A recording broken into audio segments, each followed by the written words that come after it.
Tudo bem? Que a paz e a graça de Cristo esteja com os irmãos. Vamos abrir Marcos no capítulo de número 2. A partir do versículo 13.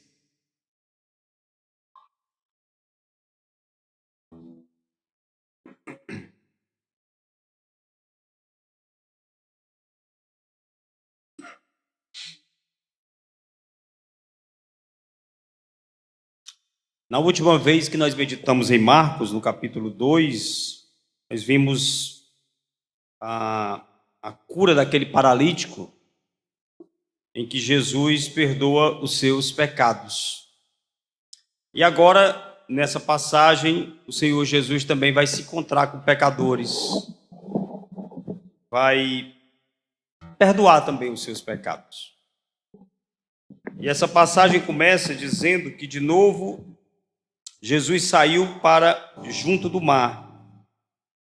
Saiu daquela casa onde ele estava, onde curou o paralítico, e a multidão o seguia, vinha ao seu encontro.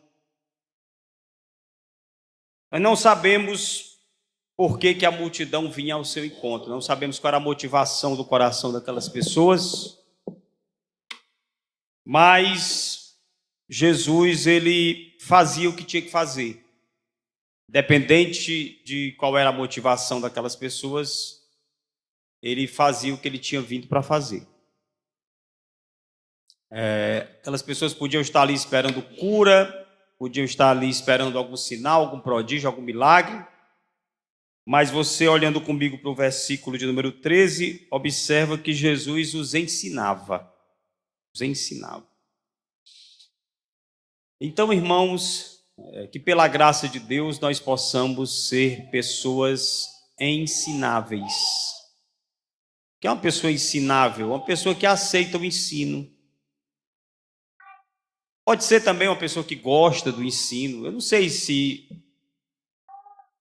Jesus nos obriga a gostar de ensino.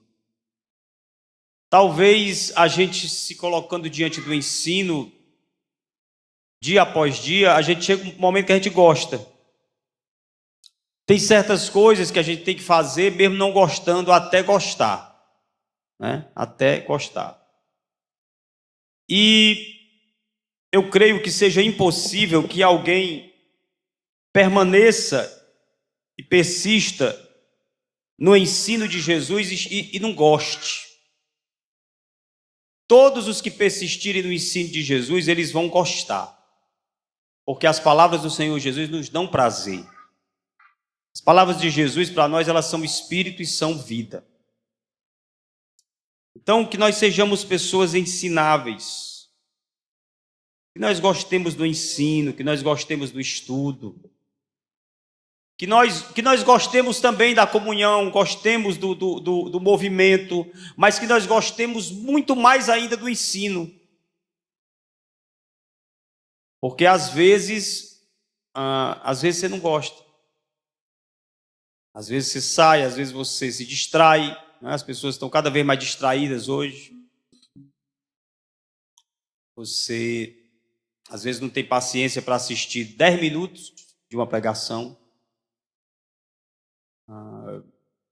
Acha, se a gente mandar uma pregação para você assistir, você que eu diga qualquer um, e passar de 30 minutos, a pessoa já fica aperreada.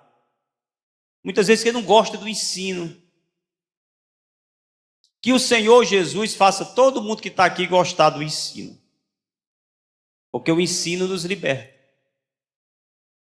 Porque é isso que Jesus fazia, ele ensinava. Inclusive, aquela passagem onde diz assim: vinde a mim todos os que estáis cansados, sobrecarregados, oprimidos, baqueados, estrupiado, encalacrado. Que não falta é nome, né? Mas é tão bom ouvir essas palavras de Jesus, porque ele nos coloca no nosso devido lugar e ele nos mostra como é que nós realmente somos e estamos. Porque às vezes a gente quer parecer muito fortão, muito sabidão, né? Muito inteligentão. É muito difícil ter alguém que não conte vantagem no mundo, né? É muito difícil ter alguém que não defenda o seu ponto de vista, que não se preocupe se não está fazendo as coisas direito, que é para o povo aplaudir. Isso é uma desgraça para nós. Nosso ego é uma desgraça. O pior demônio que nós temos que enfrentar é o nosso ego. E aí Jesus diz assim: vocês baixem a bola de vocês, porque vocês estão cansados e oprimidos e sobrecarregados. Venham a mim, disse Jesus, porque eu vos aliviarei. O que é que tem a ver isso com o ensino? É porque o versículo continua. E Jesus diz assim: aprendei de mim, né? Aprendei de mim. Quando tem um que ensina, é porque tem um que aprende. Então, ele termina dizendo assim: aprendei de mim e achareis descanso para as vossas almas. Aprendei de mim e achareis descanso para vós. Porque vocês estão cansados, sobrecarregados. Eu vou tossir, eu não vou me preocupar com isso não, porque eu também estou cansado e sobrecarregado e eu quero ir até Jesus. Né? Nós temos que deixar o nosso ego de lado. Assumir nossas fraquezas, assumir nossas limitações, assumir nossas falhas, assumir nossos erros, assumir que nós não somos os bichões, né? E ir até Jesus, se deparar com o seu ensino, aprender dele. Porque quando a gente aprende dele, aí é que a gente encontra alívio para a nossa alma. Nós somos muito teimosos, nós somos muito cabeça dura. Como é que na Bíblia fala? Ele fala: nós temos uma dura cerviz, uma nuca dura, cangote grosso, a gente não se abaixa, não é? A gente procura resolver os nossos próprios problemas com a nossa própria inteligência, com a nossa experiência, com o que a gente acha que sabe.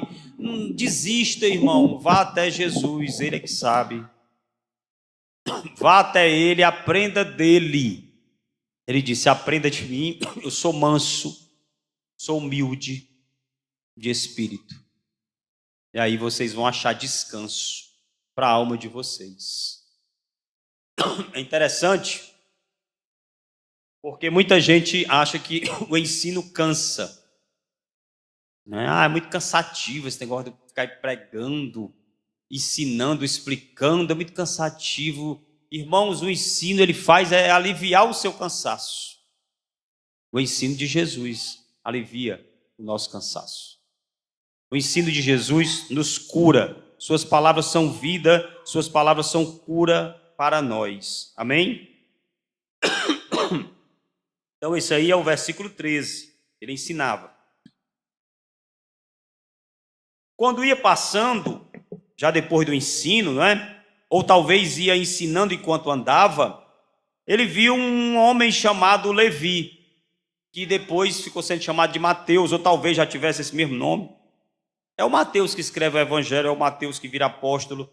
Ele era filho de Alfeu, e ele estava sentado à coletoria, porque ele era um cobrador de impostos, porque ele era um publicano, e assim ele era odiado por todos, não é? Porque ele tirava dinheiro dos judeus para entregar para os romanos. E Jesus diz assim para ele: segue-me, segue-me. E ele se levantou e o seguiu.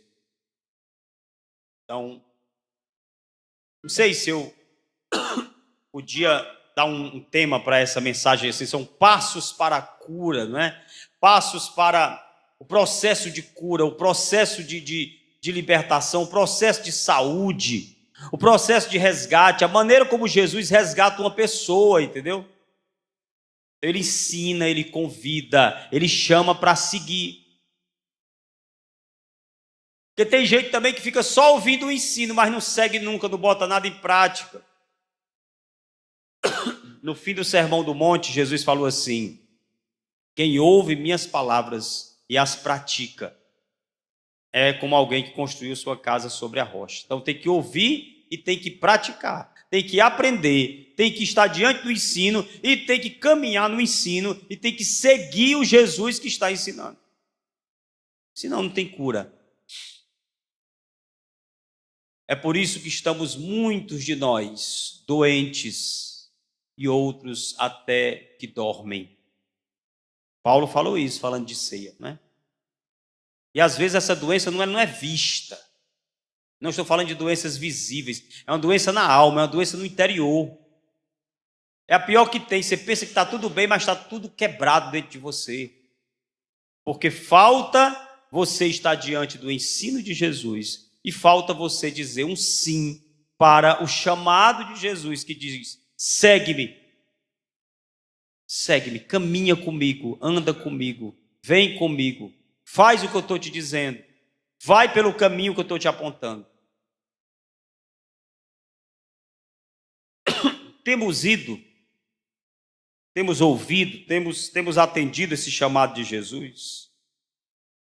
Eu sinto hoje aqui nessa meditação um momento assim de contrição muito grande, um momento de arrependimento, não só para mim, mas para todos nós aqui, irmãos. Nós precisamos rever nossas vidas diante do Senhor Jesus. Poucas vezes nós paramos para ver como é que nós realmente estamos. A gente vai só vivendo no automático, piloto automático.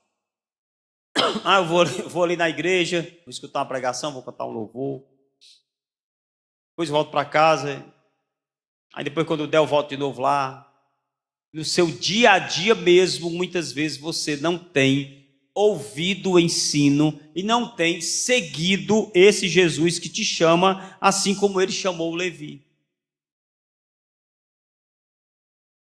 Porque a resposta que ele espera é essa resposta que o Levi deu. Ele se levantou e o seguiu. Em Lucas diz que ele largou tudo e o seguiu. Alguns comentaristas falam, e eu concordo, porque está muito claro que foi até diferente de Pedro, Tiago e João, porque eles eram pescadores. E quando Jesus os chamou, é dito que eles largaram a rede, foram seguir Jesus, mas em muitos momentos eles voltaram a pescar, não foi? Até com o próprio Jesus eles pescavam. Então eles não deixaram de pescar. Mas com o Levi aqui, com o Mateus aqui, a coisa foi diferente. Ele teve que largar mesmo a coletoria. Ele deixou de ser um funcionário público, deixou de ser um publicano, deixou de ser um cobrador de impostos, largou o seu meio de vida, largou o seu ganha-pão e foi seguir Jesus. Às vezes tem alguma coisa que nós estamos fazendo e estamos agarrados nela e por isso não estamos seguindo Jesus. Solte isso em nome de Jesus. Solte isso. Eu não sei o que é. Não sei o que é. Pode ser medo, pode ser preguiça, pode ser vergonha, pode ser egoísmo, pode ser um monte de coisa. Que o Senhor, por sua misericórdia, nos liberte. Que a sua palavra nos liberte, que o seu chamado nos arranque das profundezas de qualquer lugar imundo, escuro que a gente esteja, e a gente venha para a luz de Cristo. E passe a viver verdadeiramente o seguimento de Jesus. E não somente uma vida assim, eu sou crente, vou para a igreja. Mas no dia a dia, como é que é? Como que são as palavras? Como que são os pensamentos? Como que é a relação com o outro? A maneira de agir, a maneira de responder, as formas como você enxerga o mundo e as coisas e a vida, tudo tem que ser entregue e colocado debaixo do senhorio de Jesus. Jesus não pode ser o meu e o teu Senhor somente aqui, por um momento, num fim de semana, entendeu? Tenhamos cuidado, irmãos, a Bíblia está cheia de advertência. Aquele que está de pé, cuide para que não caia. E é até perigoso a gente achar que está de pé, né? Versículo 15. Achando-se Jesus à mesa na casa de Levi. Aí veja, primeiro ele ensina, depois ele chama e depois ele entra dentro da casa da pessoa. Não é à toa que ele diz à igreja de Laodiceia: estou à porta e bato. Se alguém abrir, eu entrarei, cearei com ele e ele comigo. Jesus quer entrar na minha casa. Jesus quer sentar na minha mesa. Na verdade, Jesus quer fazer da minha casa a casa dele, porque eu não tenho nada, tudo é dele. Ele quer fazer da minha mesa a mesa dele, porque quem sou eu para ter mesa? A mesa é de Jesus. Jesus quer viver na minha casa. Esses dias eu estava ouvindo uma pessoa cantando direto, porque às vezes fica na cabeça da pessoa um pedacinho de uma música, né? Aí na cabeça dessa pessoa ficou uma que diz assim: passa lá em casa, Jesus, né? Tem uma música assim, né? Aí a minha mente muito crítica, que o Senhor me converta, porque esse negócio de mente crítica demais também às vezes é errado também. Mas na hora eu pensei assim, estou pensando agora de novo, não é para Jesus passar na minha casa, porque passar é passar e depois ir embora, né? É para ele viver na minha casa. Na verdade, ele vai transformar aquilo que eu chamo de meu no que é dele, porque nós não temos nada. Quem somos nós? Irmão, quem somos nós? A mensagem de hoje é para nos humilhar. Que o Senhor nos humilhe. A melhor coisa que tem para o ser humano é ser humilhado por Deus. É a melhor coisa que tem, sabia?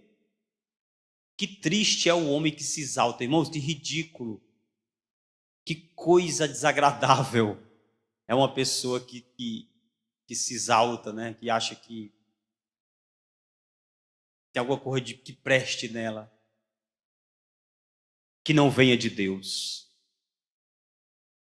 E eu quero dizer que tem muita coisa que presta aqui em nós, mas sabe por quê? Porque nós somos lavados e remidos do sangue de Jesus. É por isso. Mas de nós mesmos, nós não somos nada. É bom quando Deus nos humilha. Veja o que aconteceu com Herodes, aquele que morreu comido de bicho. Eu ri assim porque eu me lembrei de outra música que fala sobre isso, ser comido de bicho e tal. E ele fez isso porque ele não deu a devida glória a Deus. Diz que ele falava num palanque, numa espécie de palco, e as pessoas ali, os fenícios, babões do Herodes político, diziam assim: ele fala como a voz de um Deus. Aí ele se achou o máximo, né?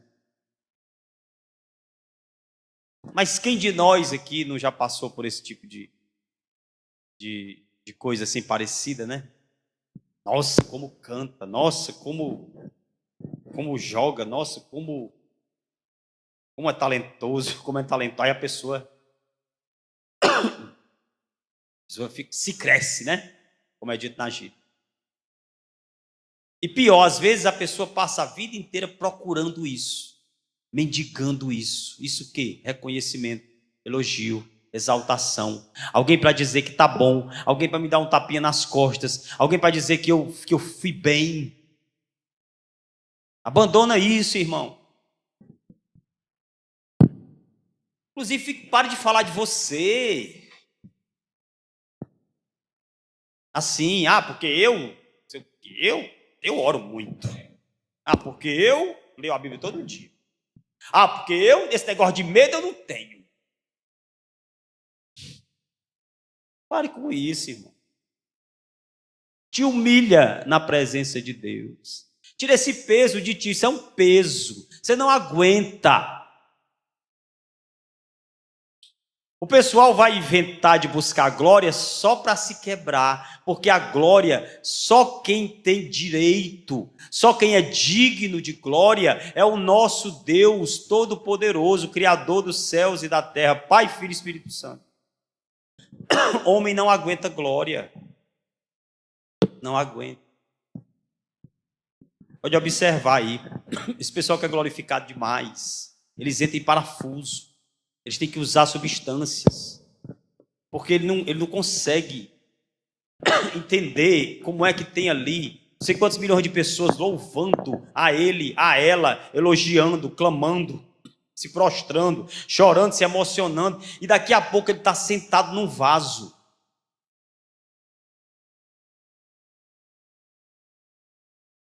Hein? Aí como é que fica? E daqui a pouco ele está humilhado por uma gripe.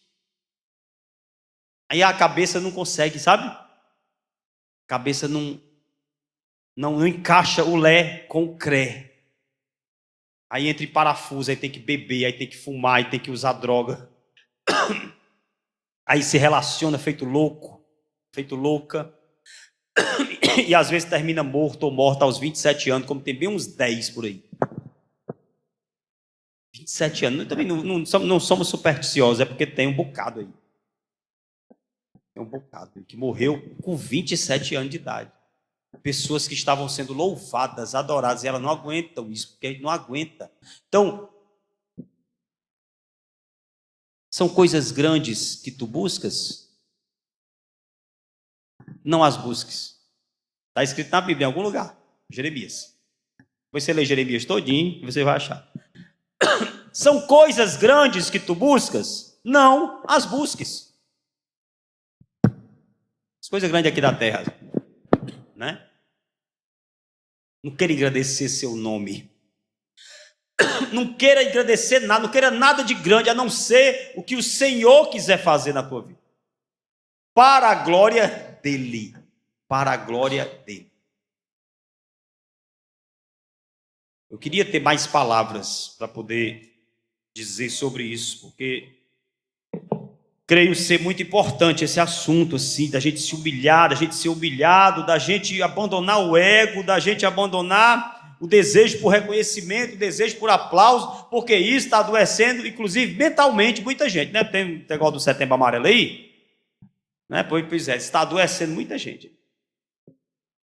Eu falei assim porque não era para ser só em setembro, que as pessoas deviam se preocupar com isso o ano todinho, né? Devia ser uma preocupação todo ano, com as pessoas que estão sofrendo. E eu aproveito para abrir um parênteses aqui. Se tem alguém sofrendo aqui na igreja, alguém sofrendo aqui, procure os pastores. Procure os pastores. Se você está sofrendo, você acha que você está com algum sintoma de algum tipo de doença, procure um posto de saúde. Lá vai ter um médico, ele vai dizer para você, talvez você precise de um psicólogo ou de um psiquiatra. É complicado, porque no Brasil é difícil de conseguir essas coisas, né? Mas procure a gente aqui. Pode procurar. Nós não vamos resolver. Mas quem está em sofrimento precisa ser ouvido. E nós podemos ouvir uns aos outros. Amém? Foi cantada aqui muita canção sobre comunhão, sobre relacionamento, sobre sermos um só. Não é? Então, vamos ouvir. Quando alguém estiver em sofrimento, fale. E o que estiver escutando, ouça. E não se isole. E não procure uma solução você sozinho, porque você não vai encontrar. Uma canção antiga que dizia, não tente sozinho, você não vai conseguir. Não vai. Procure a igreja, procure os irmãos, procure os pastores, procure atendimento. É só isso, basta isso. Aí depois a gente vai ver o que é, né? A gente vai vendo o que é. Então, isso tem a ver com esse adoecimento, porque às vezes a pessoa não procura, algumas pessoas não procuram, e algumas pessoas nem percebem que estão adoecendo, porque elas se acham que está tudo muito bem, está tudo maravilhoso, porque elas estão crescendo e querem crescer cada vez mais. Porque elas viram o fulano de tal, que antes dos 30 anos já conseguiu juntar R$1 milhão. E aí começa a dar uma crise. Porque ela acha que ela é o que ela faz, e ela acha que não está fazendo nada da vida, então não sou nada. Ela se esquece de que ela foi comprada e remida pelo sangue de Jesus. Se esquece de que é um filho amado de Deus. Não se esqueça disso. Não esqueça que Jesus te comprou com seu sangue. Não esqueça que Deus te ama. Amém? Eu tenho falado isso aqui muitas vezes. Não esqueça. Você é um filho amado de Deus. Independente de qualquer coisa desta terra, você é um filho amado de Deus. Então, Jesus está na mesa. Estavam lá com ele, com os seus discípulos, muitos publicanos, gente odiada pelos fariseus, pelos judeus religiosos, e muitos pecadores, gente que já tinha desistido da lei, desistido de cumprir as cerimônias, por um motivo ou por outro, e que era considerado por esses judeus como pecadores. Gente estranha, gente esquisita, gente deixada de lado, gente que você não olha, gente invisível. Você sabe o que eu estou falando, né? Tem gente que você nem olha. Por quê? Porque ela não chama a tua atenção. Porque nossos olhos estão treinados para estarem atentos ao que brilha. Estarem atentos ao belo. Estarem atentos ao talento. Nós estamos atentos a essas coisas. Não é? Quando alguém faz um comercial, não quer fazer uma coisa bem bonita, né? Que é o belo, é o bonito, né? Quando a gente vai fazer uma festa na igreja, um negócio, tem que fazer as coisas bem bonitas, né? Que é para chamar a atenção. Não estou dizendo que, não é que é para fazer feio, não, viu, irmão? Mas é porque esse princípio está por trás de tudo. Está por trás de tudo. Eu estou cansado de ouvir histórias, eu não sei, umas devem ser verdade, outras devem ser mentira, mas é tudo parecida. Eu ouvi tantas histórias. Fulano de tal que foi comprar um carro levando um bornal velho, um saco velho, né? Né, irmã Edmar? Umas histórias assim, né? Eu ouvi 1 milhão de histórias, pessoas diferentes, deve ter um só feito e os outros foram só imitando, né? Chega um cara numa loja de carro, aí ele chega todo andrajoso, todo mal vestido, como se fosse uma pessoa em situação de rua, e aí ele diz assim, quanto é esse carro aqui? Aí a pessoa não dá nem bola, porque olha para ele, está todo sujo, está descalço, e o cara está com uma bolsa cheia de dinheiro para comprar o carro. Por quê? Ele não chamou a atenção. É o marketing. Deve ser por isso que os políticos insistem em fazer essas coisas miseráveis de carreata, de passeata, de caminhada, de zoada, de buzinaço, porque eu não sei como é que na cabeça deles eles pensam que alguém vai votar neles porque estão fazendo isso. Mas parece que funciona, porque ano após ano de eleição continua isso. Né? Aí quanto mais bonito for a bandeira, quanto mais bonito for a conversa, quanto mais bonito for a propaganda, porque a propaganda é a alma do negócio, aí talvez atraia a atenção de alguém. Então os nossos olhos voltam-se para o que é belo, os nossos olhos voltam-se para o que brilha.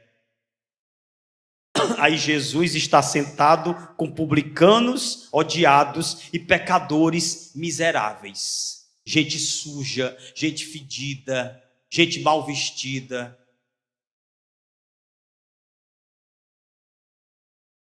Que Deus tenha misericórdia de nós e nos faça parecidos com Jesus. Que consigamos enxergar a beleza da humanidade de alguém, independente da roupa que essa pessoa esteja usando. Independente do português que ela fala ou não fala. Nós somos muito tietes, macacos de auditório, irmão, assim, nós temos o Senhor nos cura disso, nós temos uma seletividade,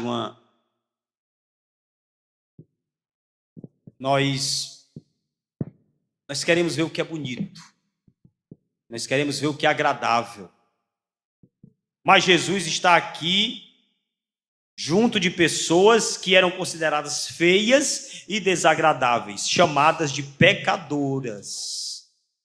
Pessoas pecadoras, pecadores que estavam ali, e ele senta na mesa com eles. E como eu falava no começo, por causa do nosso ego, talvez a gente até pense assim, eu não sou que nem esses caras, mas aí você era. Eu era, você era. Não, mas eu nunca fui esquisito, eu nunca tive essas aparências aí que você está citando como exemplo. Mas você era um miserável de um pecador, estava morto, quando Jesus te encontrou e te vivificou. Glórias a Deus por isso. Glórias a Deus por isso. Essa mensagem parece que quer criticar, espancar, mas não, é para dizer que nós fomos resgatados dessa condição. Jesus nos tirou dessa condição. E que tendo nós saído dessa condição, quando a gente vê alguém nessa condição, é para a gente acolher, abraçar, chamar, dizer, ser boca de Deus, ser boca de Cristo, chamando para seguir o mesmo Jesus que nós seguimos. Alguém já disse uma vez que o Evangelho, a lógica do reino de Deus, é como se fosse um mendigo que achou um lugar onde tem pão e ele foi avisar para os outros mendigos onde é que tem pão para comer. Nós somos os mendigos que acharam o pão da vida. Glória a Deus por isso. Nós somos os mendigos que acharam o pão da vida. E nós não achamos porque procuramos. Nós achamos porque ele nos foi revelado, oferecido, ofertado. Jesus se deu por nós. Eu sou capaz de dizer que Jesus aqui está na mesa e o prato oferecido, a comida oferecida nessa mesa, é Ele próprio. Ele que se oferece aos pecadores, aos publicanos. Comam de mim, alimentem-se de mim, comam da minha carne, bebam do meu sangue e vocês terão vida eterna. Aprendam de mim e vocês terão descanso para as vossas almas. Toda a resposta está em Jesus. Por que a gente insiste em procurar em outros campos? Nós vamos até o versículo 17. E aqui no 16 diz que os escribas dos fariseus, vendo-o comer em companhia dos pecadores e dos publicanos, começaram a perguntar aos discípulos de Jesus: ei, venham aqui, por que é que o mestre de vocês come e bebe com essa gente aí, os publicanos e pecadores? Não precisa a gente ser muito esperto para interpretar que eles estavam dizendo isso porque se achavam melhores do que aquelas pessoas. É exatamente o que eu venho aqui em nome de Jesus, batendo e criticando. Pessoas que se exaltam, pessoas que se acham maiores do que o que realmente são. Pessoas que querem o reconhecimento pelo seu esforço, porque eram pessoas que cumpridoras da lei. Eram pessoas que, se tinha que lavar a mão 7 vezes por dia, eles lavavam. Se tinha que dar o dízimo do endro, do cominho, da hortelã, eles davam esse dízimo. Se tinha que fazer 3 orações na porta tal do templo, eles iam. Se tinha que fazer o sacrifício da manhã e da tarde, eles faziam. Se tinha que participar das festas, eles participavam. Enfim, eles cumpriam toda a lei, tentavam cumprir toda a lei ali, de uma maneira literal, de uma maneira obsessiva, mas não com amor àquele que criou a lei, mas com o desejo de ser louvado, de ser glorificado, de ser aplaudido, de ser visto pelos homens, porque Jesus disse isso sobre essas pessoas.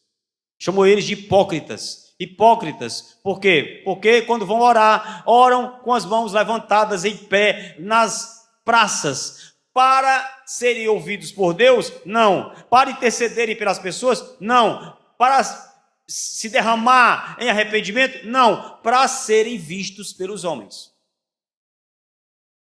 Cuidado, irmãos. Tenhamos cuidado com as nossas atitudes. Sempre nos perguntemos: que Deus tenha misericórdia de nós, porque eu posso estar aqui e o meu coração agora pregando, né? Na hora que a pessoa vai pregar, diz assim: eu estou pregando agora para ser visto pelos homens. Pode acontecer, viu? Que o Senhor tenha misericórdia de cada um de nós. Até nas coisas santas, nós corremos o risco de pecar com o nosso coração caído. Entende? Então é preciso estar vigilante e pedir a misericórdia de Deus para que nós nos livremos de nós mesmos.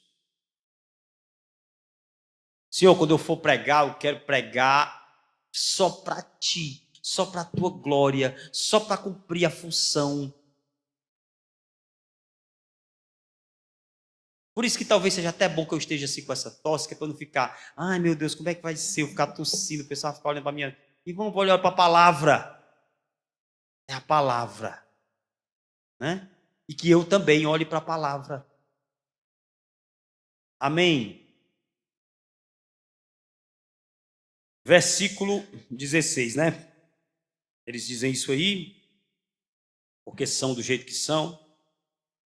E aí Jesus ouviu, porque tudo Jesus ouve. Ele tudo ouve e ele tudo vê.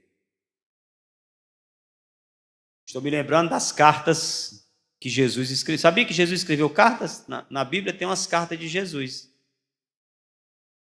Você pensa só de Paulo, de Pedro, de Tiago, tem de Jesus também. Onde é que tem carta de Jesus? Aí, tem um ali que já matou em Apocalipse. Tem 7 cartas de Jesus em Apocalipse, né? Aquelas cartas ali são todas escritas por ele. Escritas por João, ditadas por ele. Portanto, ele é o autor. E em praticamente todas elas ele diz, eu sei das tuas obras. Eu estou vendo, hein? Eu estou ouvindo o que vocês estão pensando aí. Estou ouvindo o que vocês estão sussurrando.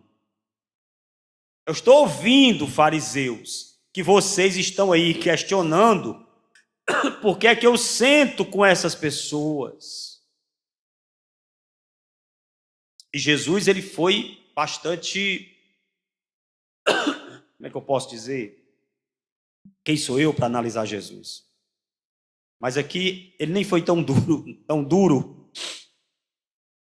Ele foi muito ameno. Apesar de que aqui dentro tem uma ironia, porque ele fala assim, os sãos não precisam de médico, e sim os doentes. Eu não vim chamar justos, eu vim chamar pecadores. Então, faz todo sentido que eu esteja junto de gente assim, porque são eles que estão precisando de mim. Rimou. Faz todo sentido que eu esteja com essas pessoas, porque elas são como doentes, e eu vim como médico, eu vim trazendo a cura. Mas os sãos, os sadios, não precisam de médico, né? Os justos não precisam ser chamados ao arrependimento, né? Aí tem a ironia, porque é como se ele estivesse dizendo assim, vocês, né? Vocês são muito sadios, né? Vocês que estão falando aí, que eu estou sentado com esses pecadores, vocês se acham muito sadios. Vocês se acham muito sãos. Vocês se acham muito justos. Pois então eu não vim para vocês. Jesus falando, eu sei que vocês também são doentes. Eu também sei que vocês são injustos, são pecadores, são ímpios, como estes que estão sentados à mesa aqui comigo. Mas porque vocês não admitem isso, vocês vão permanecer doentes e vão permanecer nos próprios pecados enquanto não admitirem isso. Jesus falou isso em outra ocasião, falou ou não falou? Porque Jesus chamou eles de cegos e disse que eles eram escravos e eles negaram uma coisa e outra, nem somos cegos nem somos escravos. Aí Jesus, porque vocês dizem que não são cegos, permanecereis na cegueira. Porque dizem que não são escravos, permanecerão na escravidão. Porque dizem que não são pecadores, permanecerão no pecado. Porque dizem que não são orgulhosos, permanecerá no orgulho. Porque diz que não se exalta, permanecerá aí, nesse lugar ridículo de exaltação. Porque só em alguém dizer, eu não sou doente, eu não preciso disso, eu já estou bem, já é uma espécie de exaltação.